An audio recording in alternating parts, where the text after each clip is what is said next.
So first I want to say that, yeah, it's shameful that we even have to be in a situation where we got a government shutdown, and shame to anyone that's preventing the government from opening. Because, how do you thank the people that sacrificed their lives for the country on Veterans Day weekend? By having the government shut down, where some of those veterans are not getting paid in one shape or another. And I'll explain. So a lot of veterans that are retired, they're still getting their retirement pay. This is in a different pot of money. And so they're also getting their disability. So they're good on that regard. It's the folks that have another government job.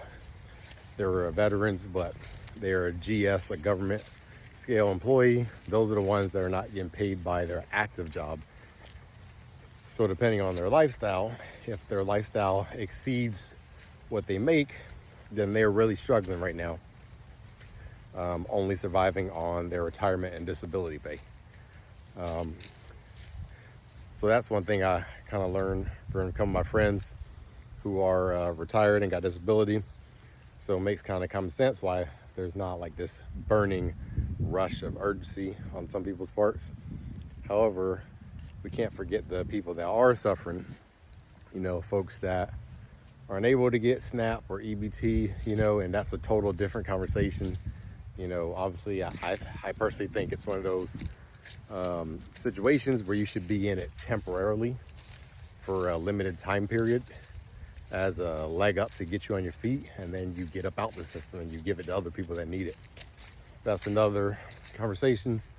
But then, yeah, the people that you got to feel bad for, the government shutdown, are like the shipyard workers.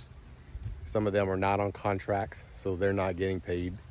Contractors still get paid because they're getting paid as long as the contract's active, and it's multi-year funding, so they're good.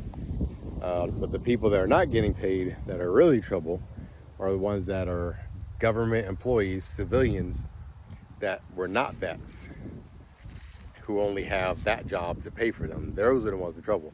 Now, some people will try to minimize it, because there's different things that we're getting. What the heck, bug? Things that we're getting, like we're getting a lot of people, you can get a loan. You can also, get an interest-free loan from Navy Federal, if that's your bank. USAA is giving a 0% loan, but they actually want you to go through the credit check, which I highly disagree with. So I advise you not to use them. Matter of fact, if it was up to me, I would say boycott them, because every time the government shuts down, which it did back 2018, 2019, USAA did not uphold the standard that we thought they were going to. Don't know why, but business lesson, just take the business away from them and give it Navy Federal or to your local bank.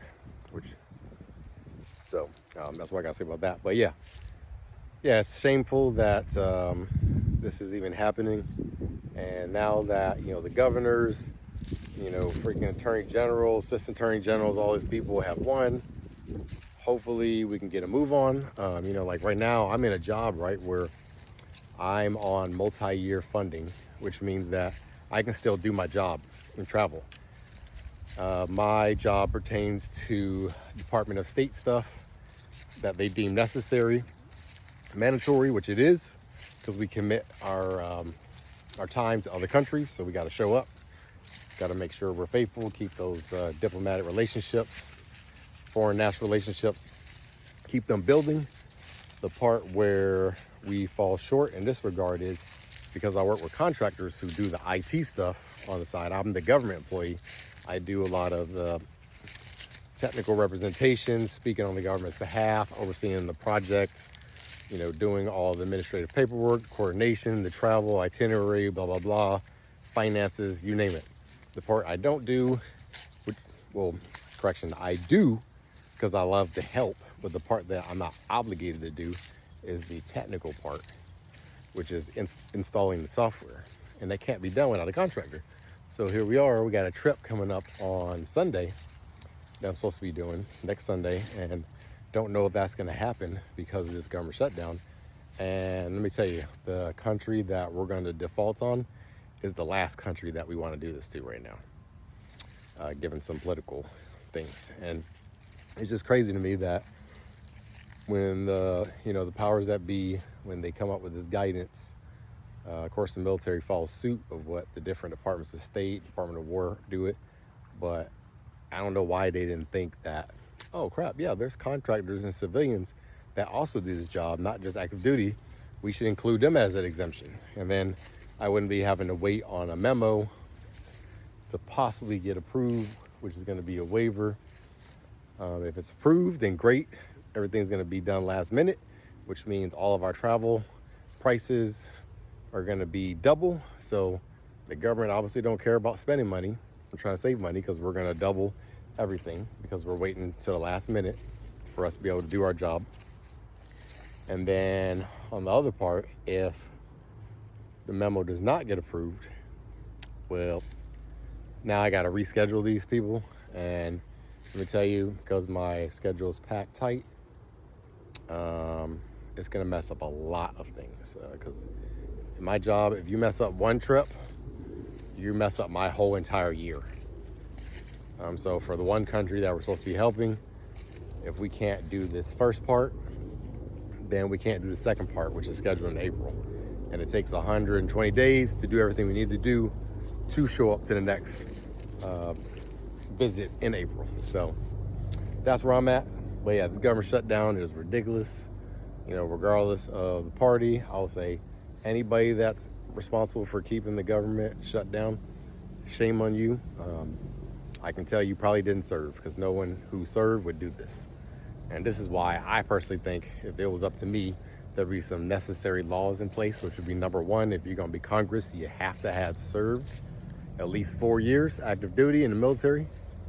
And number two, in order for you to be, if you're in Congress, once we get past 30 days, there should be a lockdown period where there's a federal law where federal law enforcement corral them, put them in the chamber, and for 48 hours, they are pretty much locked in there, provide them with food, shower, all the bare necessities, and they are not allowed to leave until it's done. And they have a 48-hour limit where they shall complete signing of a bill or continued resolution within 48 hours. So if I was the power be, that's what I would do, and they would not like me, but I could care less. Well, happy Veterans Day, and happy Veterans Day weekend to all my vets out there.